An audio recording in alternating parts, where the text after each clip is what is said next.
Então vamos lá, estamos aqui em nome do Deus que é Pai, Filho e Espírito Santo. Amém. Vinde, Espírito Santo, enchei os corações dos vossos fiéis e acendei neles o fogo do vosso amor. Enviai o vosso Espírito e tudo será criado e renovareis a face da terra. Oremos. Deus, que instruíste os corações dos vossos fiéis com a luz do Espírito Santo, fazei que apreciemos retamente todas as coisas segundo o mesmo Espírito e gozemos sempre da sua consolação por Cristo Senhor nosso. Amém. Como Carol falou, lembrando da nossa penitência e lembrando do nosso propósito da quaresma, né? Nós temos um propósito, às vezes é uma oração para nós mesmos, às vezes para alguém, mas sempre com um propósito aí.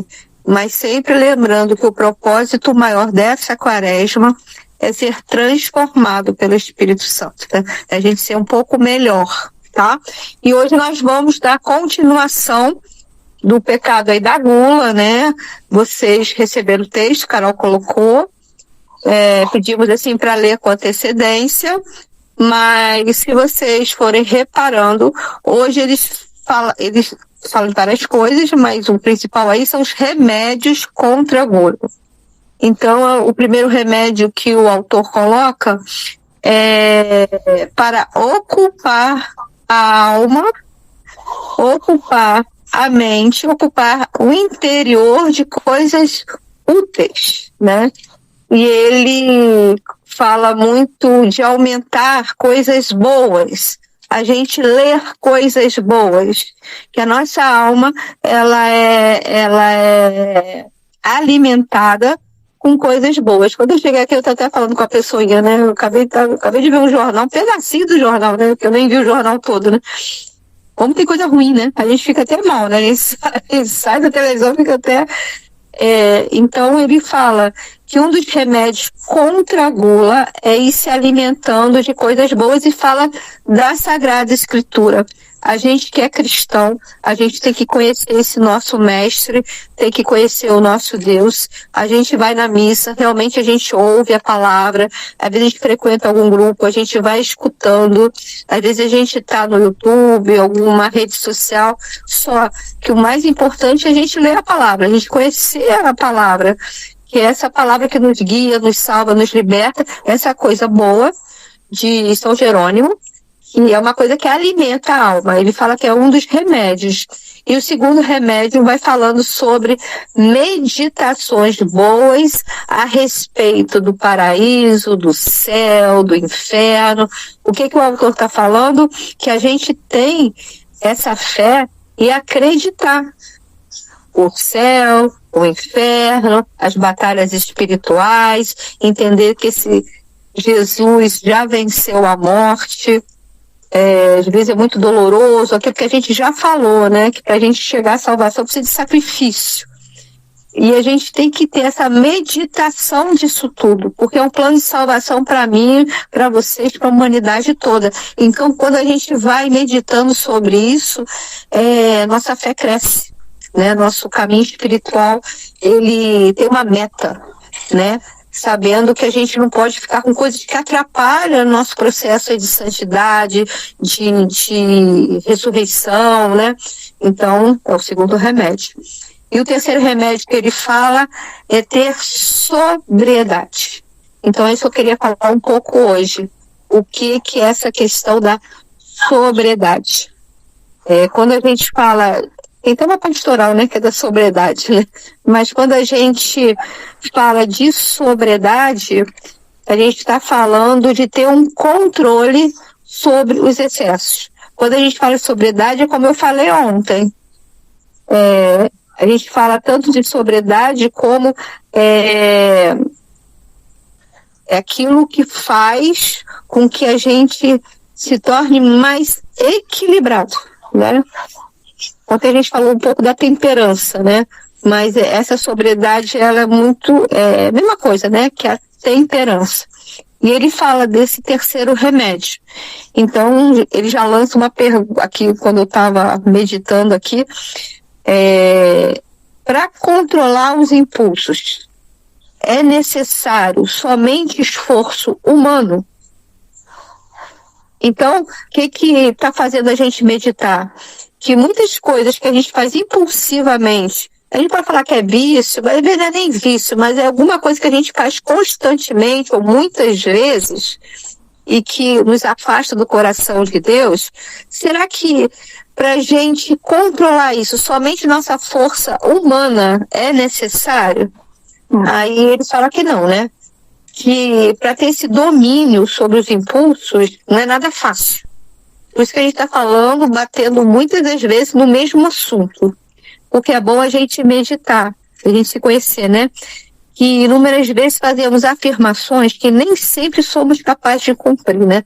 Às vezes a gente fala, vou fazer isso, vou fazer aquilo, e a gente não está cumprindo. Eu não vou comer esse doce, né, nessa quaresma. Daqui a pouco a gente olha o docinho daquela vontade, tá lá a gente comendo doce, né? Então são desafios constantes, desafios diários em nossa vida. E quando menos esperamos, estamos desacreditados em nós mesmos, né? Porque aí fala assim, eu não consigo. É a mesma coisa, aquela decepção que a gente tem, assim, tá lá confessando, nossa, é o mesmo pecado. Aí o padre fala assim, se já confessou o pecado, não precisa confessar mais, né?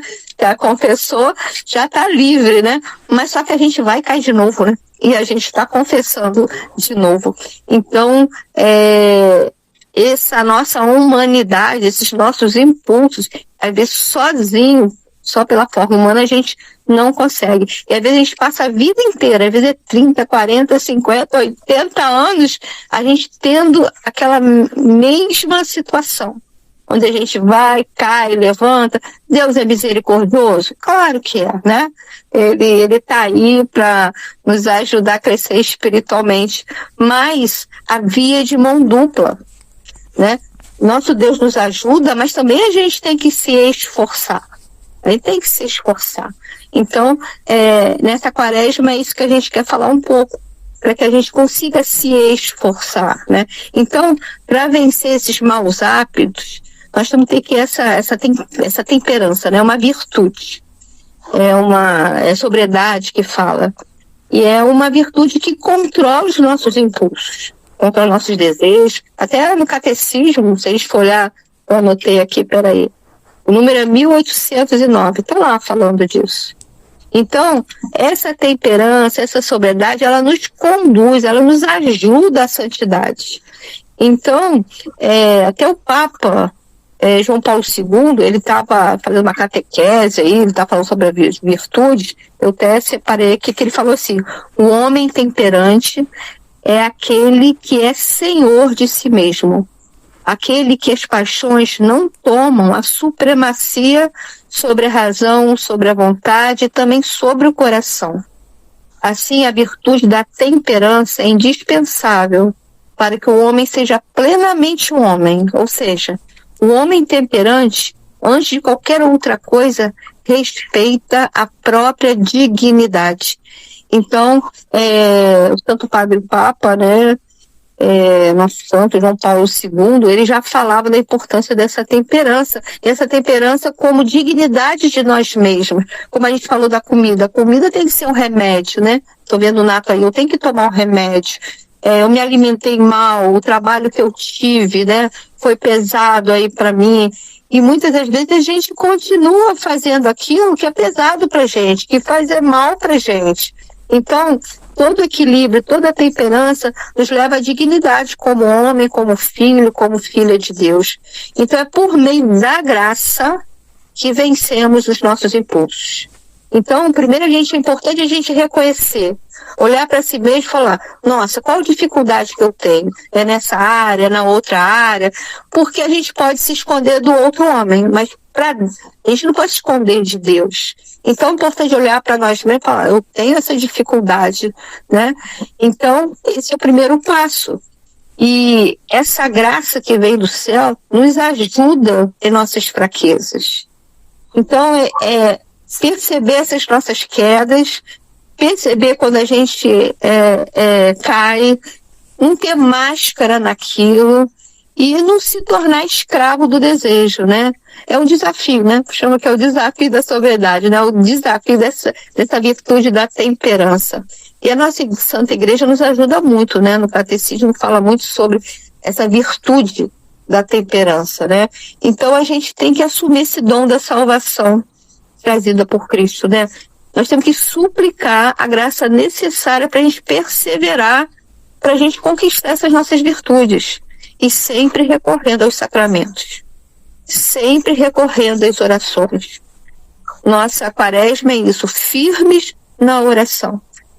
Nós estamos falando de pecado, mas nós estamos também falando de virtude, nós estamos pedindo, né, a poderosa intercessão da Virgem Maria, mas de São Miguel Arcanjo, de toda a milícia celeste, e que o Espírito Santo venha em nosso auxílio e nos socorra.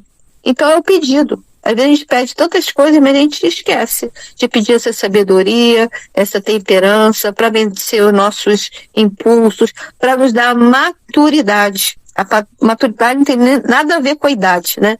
A gente vê jovens assim tão maduros, às vezes a gente vê mais gente com mais idade que é imatura espiritualmente. Então, essa temperança nos ajuda a ter uma maturidade, para a gente não ser mais escravo, mas sim homens livres, inteiros, para viver plenamente na condição de filhos e filhas amadas de Deus, criados à imagem e semelhança dele. É combate? É. Sozinho a gente consegue? Não, mas com a graça sim. Amém? Amém.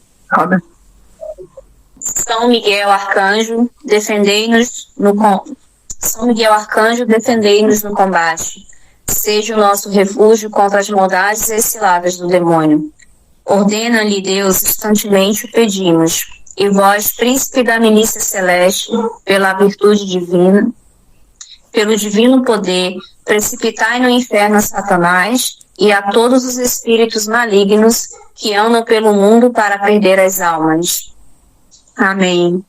Sacratíssimo coração de Jesus, tende piedade de nós. Sacratíssimo coração de Jesus, tende piedade de nós. Sacratíssimo coração de Jesus, tende piedade de nós.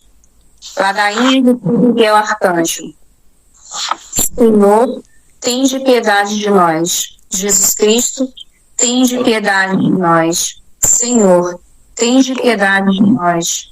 Jesus Cristo, ouvi-nos. Jesus Cristo, atendei-nos.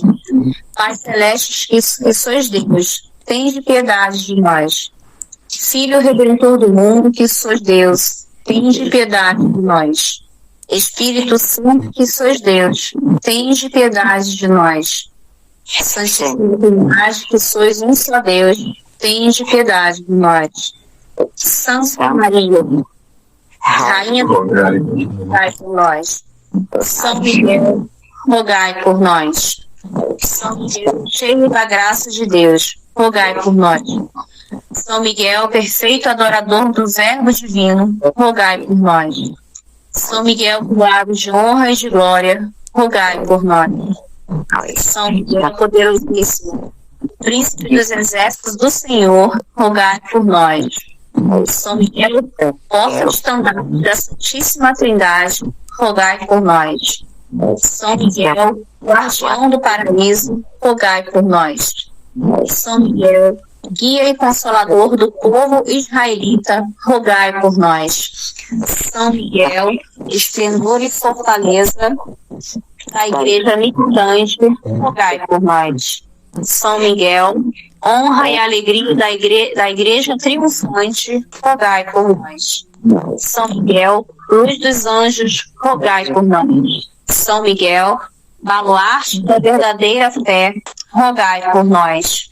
São Miguel, força daqueles que combatem pelo estandarte da cruz, rogai por nós. São Miguel, luz e confiança das almas no último momento da vida, rogai por nós. São Miguel, socorro muito certo, rogai por nós. São Miguel, nosso auxílio em todas as adversidades, rogai por nós. São Miguel, mensageiro da sentença eterna, rogai por nós. São Miguel, Consolador das almas do purgatório, rogai a quem o Senhor incumbiu de receber as almas depois da morte, rogai por nós. São Miguel, nosso príncipe, rogai por nós. São Miguel, nosso advogado, rogai por nós. Cordeiro de Deus, que tirais o pecado do mundo, perdoai-nos, Senhor. Cordeiro de Deus, que tirais o pecado do mundo, ouvi-nos, Senhor. Cordeiro de Deus, que tirais o pecado do mundo, tende piedade de nós. Tende piedade de nós, Senhor. Jesus Cristo, ouvi-nos. Jesus Cristo, atende-nos. Rogai por nós, ó glorioso São Miguel, príncipe da Igreja de Cristo, para que sejamos dignos de suas promessas. Amém. Oremos. Senhor Jesus Cristo, santificai-nos por uma bênção sempre nova e concedei-nos por intercessão de São Miguel a sabedoria que nos ensina a juntar riquezas do céu e a trocar os bens do tempo presente pelos bens eternos.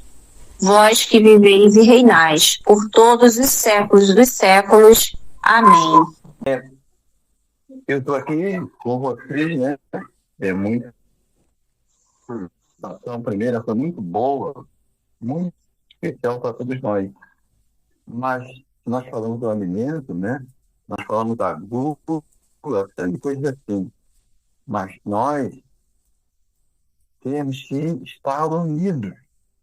Porque o que falta entre vocês sobra no outro. O que falta em mim está em vocês. Só mas forte. E conhecemos mais eu.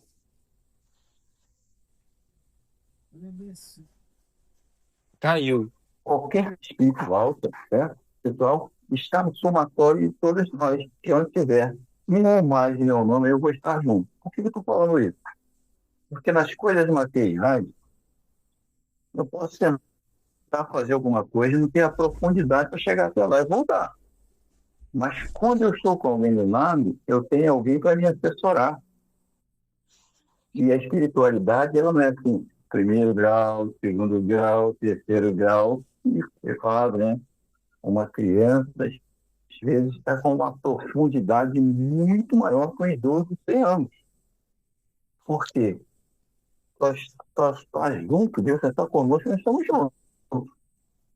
Então, da mesma forma, também na leitura. Eu posso pegar qualquer leitura, o catecismo, a própria Bíblia, mas antes de eu falar isso tudo que eu respeitei, escuto todo mundo na minha, se eu não buscar lá dentro daquele livro, eu não encontro. Porque vai ser repetitivo. Por isso que eu caio em um pecado hoje, vou lá, confesso, mas eu estou no mesmo, depois confesso, estou no mesmo, eu nunca voltei para o mesmo lugar. E quem vai prestar atenção em mim vai ser as pessoas que podem, não eu mesmo.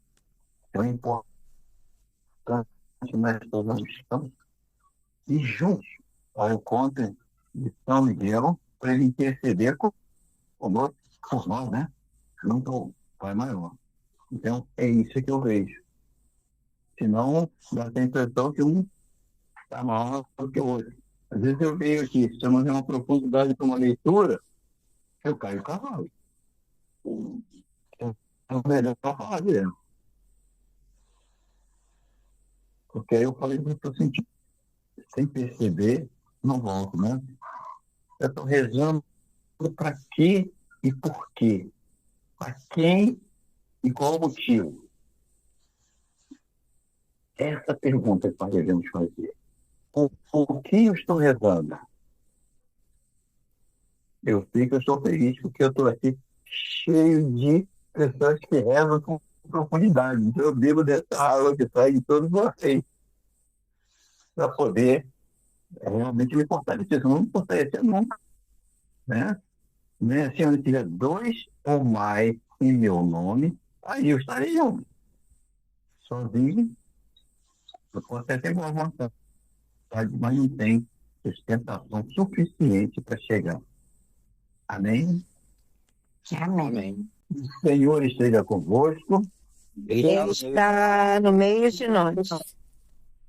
E por intercessão de São Miguel, em Nossa Senhora das Graças, a bênção de Deus Todo-Poderoso, Pai, Filho e Espírito Santo. Amém. Amém. Amém.